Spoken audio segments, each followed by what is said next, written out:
Hello and welcome. My name is Chris Shelton, coming to you from a beautiful sunny day in San Jose, California, the heart of Silicon Valley, coming to you with your DIY Home Remedies guide to health, happiness, and healing transformations.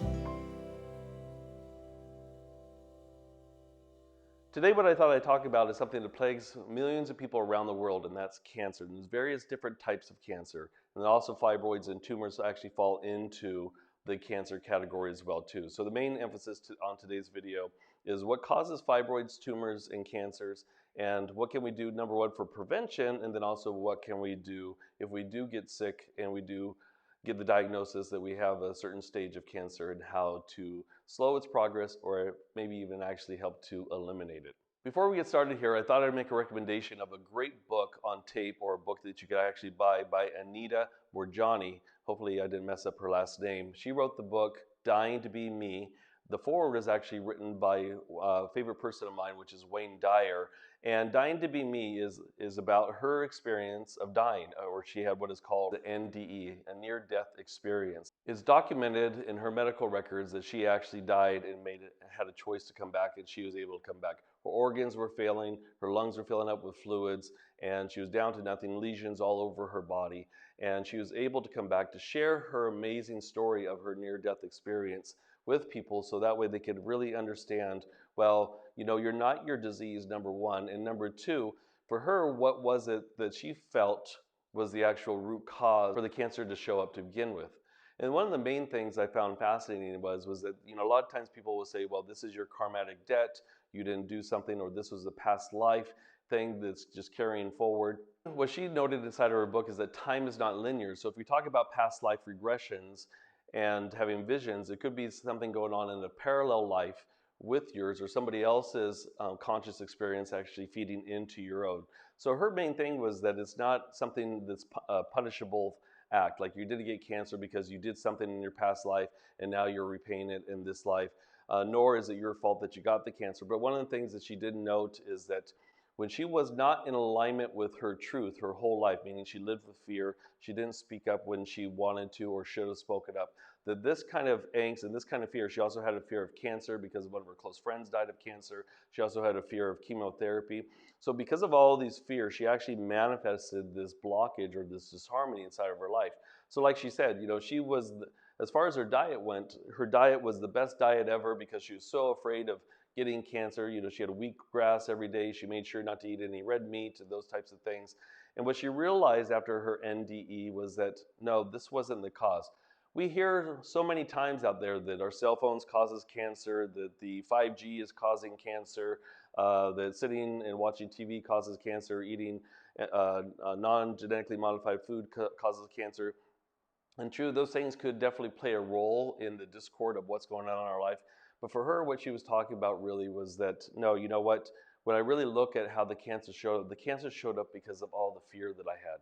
So once again, when we talk about any of the diseases on this YouTube channel, these diseases come about from negative emotions, and when the negative emotions are not expressed appropriately.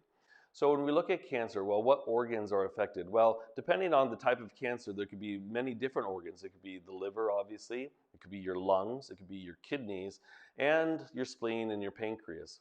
And did you know that your spleen and pancreas, when it's out of balance, it actually contributes to the formation of cancer? So for example, let's say you lost a loved one, or one of your pets has run away, and then as a result of that, because it was suppressed for a long period of time, you develop lung cancer. Or let's say maybe you're burning the candles at both ends for too long and weaken your kidney qi, which then weaken your lung qi, and then as a result the cancer shows up.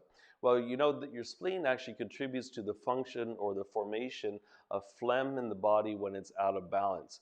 So phlegm can not only be the phlegm that we get in our lungs and in our nose, but it also could be phlegm that we get in our joints, in the synovial fluids, when those fluids go from being pure to impure. So the joints of the knees, for example, in between the fingers and the elbows. But also phlegm shows up as fibroids, cysts, and tumors and cancers. When the spleen is out of balance, it is unable to take the pure fluid and transform it. It then becomes impure. So obviously there's other things that are going on when then the cells turn bad, and then from there, then the body starts to attack itself, and then the cancer starts to form and starts to spread. Okay, so your spleen. So when we look at diet, we're trying to avoid foods that are sugary, starchy, too starchy, processed, greasy, fatty, fried foods, those types of things. And what the spleen really wants, especially in this condition, is that it wants things that are very simplistic on the digestive system, which would be, I would recommend like a sweet potato soup or a pumpkin soup, acorn squash soup. You could actually eat the acorn squash as well too. Oatmeal, congee is really good if you're going through cancer or if you're going through chemotherapy and radiation to be able to help to ward off the side effects of the chemo and the radiation. Well, the other organs that play a role in it too is, like I said, the kidneys. So if you have bone cancer or cancer of the marrow, for example, then those kidneys also are playing a role in it too. But if you are going through chemotherapy or through radiation, then I recommend, once again, avoiding foods that are cold and raw.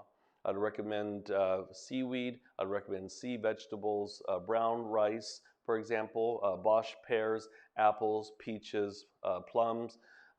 Dates are also really good. Raisins are also really good.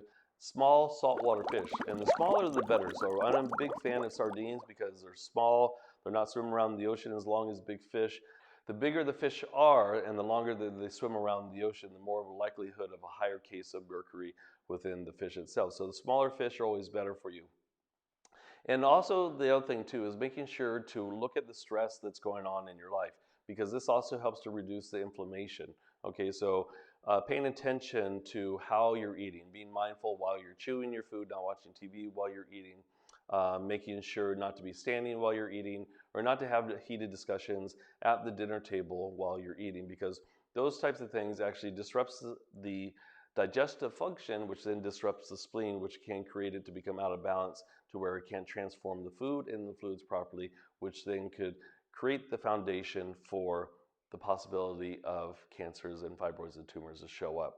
Okay, so again, all the organs could definitely play a role in the formation of cancer. Normally speaking, we wouldn't say that the heart necessarily would be the primary, but because the heart is the emperor, empress of the body, it dictates how much of emotion can be expressed or suppressed. So therefore, looking at it from that angle, the heart actually does play a role. So this is why we have these Qigong practices. And please click on the link below and subscribe to this YouTube channel. I would recommend going through the 30 days of Qigong and going through all the organ cleansing exercises. So if you are somebody with cancer or you're somebody going through chemo and radiation, or you just want to help to maintain balance in your life and balance out all these internal organs, please check out the 5-element cleansing exercises. So we have exercises to help with the emotional state and the function of the lungs, the kidney network, the liver, the heart, and the spleen and pancreas network. All right, so making sure that all those are balanced are of utmost importance, okay? If you are suffering from cancer, please don't beat yourself up. It's not something that you're being punished for. It's not a past life thing. You're not paying off somebody else's debt. It's really understanding and being in the flow. So the big thing, the reason why I'm not showing all the Qigong practices today is because the big thing I think I want people to walk away from this video is to be in your flow. When you are in your flow, it doesn't matter if it's cancer or other diseases, then guess what happens? That flows away as well too. If we go from being blocked to in the flow, then everything moves properly. But if we choose to have too much control, too much self-control, creating all this internal resistance and not standing in our truth, what is our truth? You know, what is it that fulfills our life? You will know by sitting quietly and doing any type of quieting or centering meditation, your inner knowing or your inner voice will empower you to know which way to go. So the key is to quiet your mind, take the time, see if you are standing in your truth and see what feels right. All of us have a different nature, but we are all guided by this divine nature. We are all on the same network of God, the Tao, the universe. And it's understanding that this interconnectedness affects other people. So my thoughts affect other people, radiates outward to the universe, and then also brings back to me and reflects to me in my external environment what is going on inside. So your internal wellness is a microcosm of the macro. So this is mimicking what's going on inside of here, then on the macro is going to then show itself. So I have to emphasize, please stand in your truth, whatever that is. And don't be afraid to speak up when it's time to speak up. And don't be afraid to be the person that you are meant to be, giving you the tools necessary to help uplift your spirit and change the process of disease. And may you have a blessed day, and please share this video with anybody out there that you know that is suffering from cancer or going through fibroids, cysts, and tumors. And please click on the link below for the 30 Days of Qigong and subscribe to this YouTube channel. Until next time, I will Qi you later.